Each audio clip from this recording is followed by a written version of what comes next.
Sinimulan na ng COMELEC ang pag-verify sa mga balotang gagamitin sa Bilang Pilipino 2025. Magbabalita live mula sa Amoranto Sports Complex sa Quezon City, si Mon Gualvez. Mon, ano ang update dyan?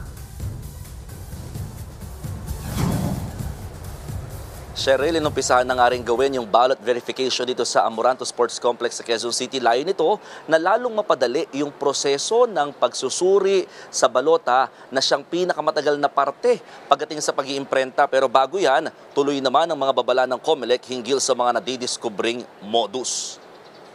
Ay maaaring gamitin laban sa iyo sa lahat ng... Hindi na rin nagulat ang COMELEC sa mga naaresto ng PNP-CIDG na mga tauhan kuno ito ng ahensya para mangikil sa mga kandidato ngayong Bilang Pilipino 2025. Meron po sa Mindanao, 2 babae pa ang nag-iikot dyan. Meron din po dito sa NCR.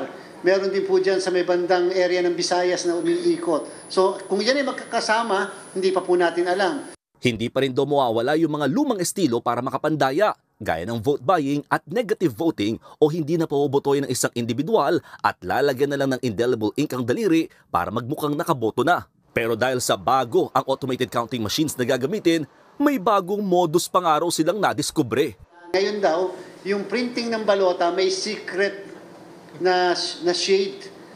Na so that kung nakashade na yung isang kandidato, yung kandidato na hinihinga nila ng pera, pag shinade therefore, yung boto para doon sa kalaban ng kandidato, magiging walang result, walang boto makikredit. Sa kabila ng lahat ng mga modus operanding ito, siniguro ng COMELEC na malabo raw makalusot ang mga panlolokong yan at mananatiling transparent at maayos ang halalan.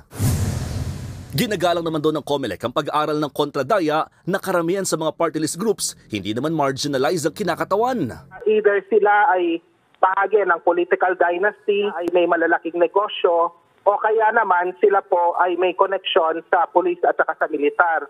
Pero git ng COMELEC, umabot na nga sa mahigit 200 ang hindi pinagbigyan party list ngayong taon.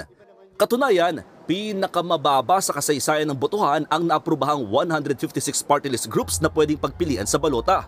Sadyang tali lang daw ang kamay nila sa umiiral ngayong batas sa kung sinong pinapayagang makatakbo para kumatawan sa mga party list. Hindi naman kinakailangang gumagapang sa kahirapan.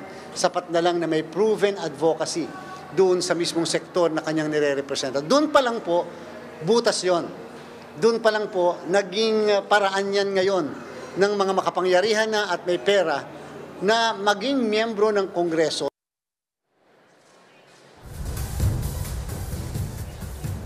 Cheryl, mabalik ako dito sa ballot verification. No? Sayang, naka-lunch break lang ngayon yung mga verifier o mga tauhan ng COMELEC. Pero dito nakapwesto yung mahigit 200 or nasa 200 na machines na automated counting machines o ACM na gagamitin na natin sa halalan. Isa-isa kasing pinapasok dyan sa mga makinang yan yung mga balotang na imprenta mula sa National Printing Office.